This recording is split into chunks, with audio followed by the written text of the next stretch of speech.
Senador Cajuru, não está nada fácil conseguir um texto de consenso em torno da reforma da Previdência. E o Pega Fogo continua por aqui nos bastidores do Senado, debatendo e ouvindo a opinião de quem é contra e de quem é a favor também. Para fazer esse debate, nós convidamos a senadora Rose de Freitas, do Podemos, e o senador Otto Alencar, do PSD da Bahia. Boa tarde, senadora Rose. Como é que a senhora tem visto essa proposta de reforma da Previdência que foi encaminhada pelo governo de Jair Bolsonaro? Primeiro que o país é verdade absoluta que o Brasil precisa de que existam reformas que possam sustentar políticas econômicas que sustentem o país em desenvolvimento. Por enquanto o país não tem desenvolvimento, nós não temos reforma, mas sabemos que precisamos melhorar o Brasil como um todo. Quando se propõe mexer na reforma, a primeira sensação que o povo tem é perda de direitos. Isso não acontecerá, mas é também claro para todos nós que nós precisamos construir uma reforma da Previdência que a sociedade esteja discutindo dentro dela e a aceite, e não se sinta tolhido nem traído, né, senador Otto, e que seja uma coisa construtiva para o país prosperar e voltar a desenvolver. Olha, eu acho que tem muitos segmentos envolvidos nos estudos, observando o projeto que foi encaminhado à Câmara.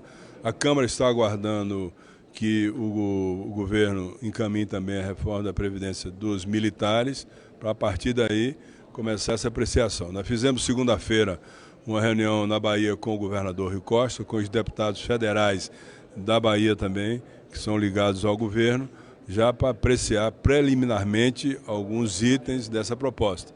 Já começamos, decidimos que não vamos aceitar de jeito nenhum essa questão da capitalização. Você não pode fazer capitalização num país em que a base da pirâmide toda tem um ganho que não é substancial para estar financiando ou colocando em banco essa capitalização. Então não vamos votar contra. Isso já está acertado isso. Outra coisa também é não mexer, não vamos permitir que possa se mexer no benefício de proteção continuada, muito menos na aposentadoria rural.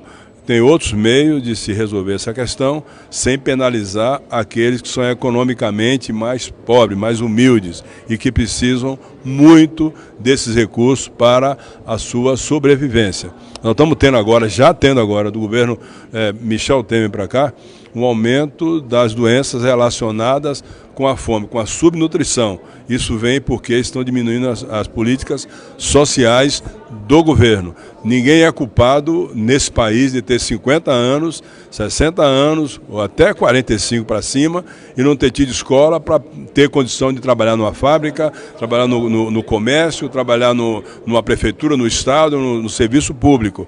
Isso é um passivo que foi deixado pelos governos militares que não cuidaram da educação. Alguns tiveram essa oportunidade e podem prosperar, outros não. Tem que ter política compensatória e retirar da Previdência esses ganhos, eu sou totalmente contra. Olha só, eu fui constituinte, eu tenho um comportamento em relação a direitos aqui adquiridos. Nós não pretendemos consertar o Brasil tirando o direito, ferindo os direitos. Outra coisa, praticando uma política de desigualdade. Quando o senador Otto fala da questão da capitalização, é tão injusto falar sobre isso. Né? É tão injusto pensar que você agora quer arranjar uma solução, fazendo com que o trabalhador se sacrifique mais ainda para construir a sua própria aposentadoria num país que a gestão foi, vamos dizer, fraudulenta em alguns aspectos, incompetência por outras. Mas tem um ponto que eu quero abordar aqui. Essa questão, quando se coloca para a opinião pública, qual é a idade que a mulher vai aposentar, qual é a idade que o homem vai aposentar. Nós vamos fazer um sistema de capitalização. Olha, nós vamos fazer uma regra de transição e por aí afora. Tem um ponto que eu gostaria de abordar que é fundamental. Quem tentou fazer reforma da Previdência sem ouvir a população e trazer dela o consentimento para que se construa alguma passagem, um rito de passagem de um Brasil que está hoje estagnado para um Brasil que possa se desenvolver, colocando assim que a condição sine qua non é a Previdência, está oferecendo para nós um apelo que nós entendemos importante, mas não só é o fundamental. Nós podemos fazer qualquer reforma da Previdência, consertar todos os pontos que o Otto elencou e os que nós ainda vamos elencar, porque na verdade essa discussão ainda nem começou. Mas se você não colocar para a sociedade com transparência e incluí-lo nesse debate, nós não iremos a lugar nenhum. E parece que quando a gente fala isso, parece que a gente está traindo o Brasil. Olha só, não, ela não quer reforma, então não quer um país desenvolvido. Eu quero um país desenvolvido onde o brasileiro que precisa das políticas públicas esteja incluído. Agora, o governo tem falado dessa reforma e tem dito de maneira contundente que essa reforma não toca no mais pobre. Ou seja, ela toca em privilégios, mas não tocaria. Quem paga essa conta, senadora? Sempre foi o povo brasileiro.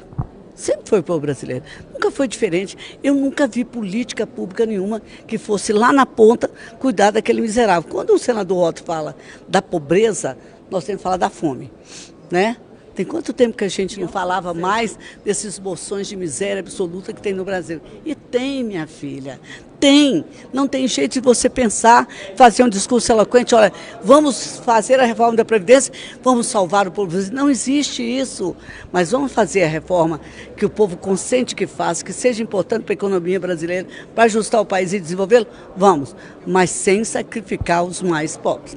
Olha, o governo tem dito isso, todos os ministros falam isso. Eu concordo em parte, mas há que se observar que no Brasil, quem paga imposto é quem é assalariado, é quem recebe salário, é pessoa física. É importante saber que dentro da estrutura de cobrança dos impostos e também da negociação, agora, o ano passado, a Rose sabe disso, o ano retrasado, nós fizemos aqui uma CPI do CARF, que foi o maior escândalo, maior do que o escândalo da Petrobras. Eram 500 bilhões de reais só de sonegação de grandes empresas. A CPI concluiu isso e não resultou em nada, ninguém pagou absolutamente nada, ficou aqui nos tribunais e na mão dos juízes desembargadores de Brasília sem nenhuma punição. Para você ter ideia, tinha empresa que devia 4, 5 bilhões de fraude fiscal com multas e pagou 100 milhões, 200 milhões. Redução muito grande. Sabe por quê? Porque os conselheiros do CARF, que estão lá no CARF, estão até agora, são indicados sem receber salário e tem briga para ir para lá, para perdoar multa, perdoar fraude fiscal das grandes empresas. Aqui dentro do Congresso Nacional ainda existe um poder invisível, que não é, eu sou visível, a Rose é visível, nós todos somos, que busca de alguma forma induzir que a questão da Previdência, a culpa total é do assalariado e não é do assalariado, de maneira nenhuma. De quem é a culpa, senador? Ouça bem, só para você dar uma ideia, eu chamo PJ, as patrimoniais. Se você tem 10 apartamentos e aluga como pessoa física, você paga de imposto 27,5% de imposto para alugar um apartamento. Se você faz uma patrimonial, você paga 11%, não paga 27,5%. Quem faz a patrimonial tem uma isenção de 16,5% de imposto. Assim, todos os ministros sabem, todos os banqueiros sabem. O ano passado, os 3 principais bancos do Brasil tiveram um lucro maior do que 2 Bolsa Família, quase 60 bi de lucro. Por que está acontecendo isso? A culpa é do assalariado? Não, a culpa é de um sistema que faz no Brasil ganhar dinheiro quem tem muito dinheiro e pagar caro quem não tem dinheiro é assalariado. Exato. Escalonamento é desigual. Nada tem, né, não se cria, faz um projeto de inclusão social dessas pessoas que precisam das políticas públicas. Né? Eu entendo a veemência do senador Otto quando ele fala sobre isso. Agora, quando diz que só tem uma bala e um revólver para matar o desajuste do país, acabar com ele, etc. É falta da Previdência. Se mudar o governo e não for aprovado, vai entrar com a mesma retórica. O que nós precisamos entender, e isso é fundamental, o seu programa, aqui sua entrevista, esse espaço democrático, tem o poder de dizer assim, todos têm que estar discutindo. Inclusive aquela parte marginal da sociedade que há anos, eu fui constituinte. Eu me lembro que a gente, para fazer o povo ser ouvido na Constituição, na elaboração, tinha que brigar para ter uma tribuna, quando na verdade a Constituição acabou sendo, quem se lembra, de uma Constituição parlamentarista. Então, quando ele fala da sonegação, da inadimplência, dos privilégios, aqui, da agiotagem bancária, você pode apresentar N projetos, até ele conseguir sair daqui, atravessar a rua, chegar onde tem que chegar para surtir o efeito necessário, o povo brasileiro já morreu. Você sabe quem paga menos imposto no Brasil? É a central capitalista do Brasil, que é a Avenida Paulista. Ninguém paga, são os maiores ricos lá. Paga menos. Pelo escalonamento da alíquota. Não paga quase imposto nenhum. É pessoa jurídica. Quando a Hebraica se reúne lá em São Paulo, o PIB é maior do que o da Bahia. Então, e não paga imposto, só faz lucro acima de lucro, entendeu? Então essas coisas, os homens que estão no governo há muito tempo, planejamento, fazenda, Receita Federal, eles não cuidam muito disso, não. Eles cuidam muito de saber quanto é que o assalariado está ganhando para aumentar a alíquota. Nesse caso da alíquota, para não ser... E qual é o efeito fiscal que isso vai produzir, senador? Ser leviano, na Bahia, o governador Rui Costa aumentou a alíquota do servidor público de 11 para 14. E o nosso partido, o PSD, votou a favor. Eu sou a favor do aumento da alíquota, não como está posta aí, saindo de 7,5% para 22%. Eu acho que tem que ser uma alíquota menor, sair de 7,5% para 22%. E outra coisa que nós concordamos também, porque não vamos tomar uma posição aqui radical, somos contra tudo, não é assim não. O aumento da idade, por exemplo, em alguns casos, tem que acontecer, porque a sobrevida do brasileiro aumentou. Agora, senador, me permita fazer uma observação. Nós somos contra tudo que está lá, não. Isso. Por exemplo, as regiões Norte e Nordeste, elas têm uma expectativa de vida, por exemplo, diferenciada. Pela falta de saneamento, o tipo de alimentação. Existem números que demonstram que elas não alcançam. De alguma forma melhorou muito, no Nordeste melhorou muito a situação nesses últimos 20 anos, né? Houve uma ascensão muito grande das melhorias das condições de vida da população, água potável, mais saneamento, assistência à saúde muito grande, melhorou. O Norte é mais distante. Houve uma redução muito grande das doenças veiculadas pela água, as redutíveis por vacina, melhorou de alguma forma. Agora, você fala em coisa miserável, há pouco, um ano e meio atrás, próximo do Centro Financeiro de São Paulo, caiu um prédio com 456 pessoas pobres, que moravam ali perto da Avenida Paulista, que era o ocupante do prédio. Então, a pobreza está no Brasil todo. Só que, às vezes, a pobreza é muito esquecida, na assistência, ela é muito esquecida na assistência e na prevenção da pobreza, com escola, com saúde pública gratuita de boa qualidade, e só é lembrada na hora de pagar a conta. Esse aqui é o grande problema.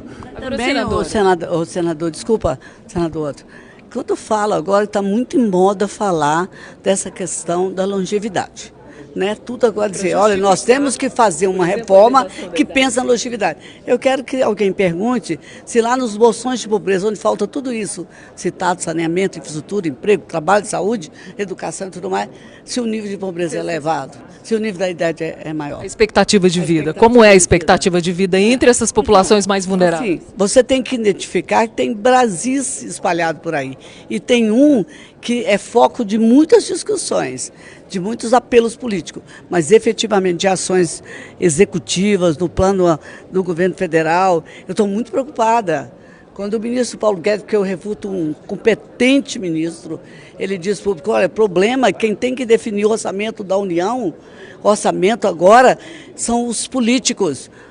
Meu Deus, mas quando houve a eleição, se é que eu estava errada, eu ouvi falar assim, nosso governo vai cuidar dos menos favorecidos, mas quem é que vai distribuir o recurso arrecadado pelo União? Que, aliás, o governo vai executar, está executando o orçamento passado e vai administrar o que vai ser votado agora, porque não tem nada nesse interregno mudando essa lei.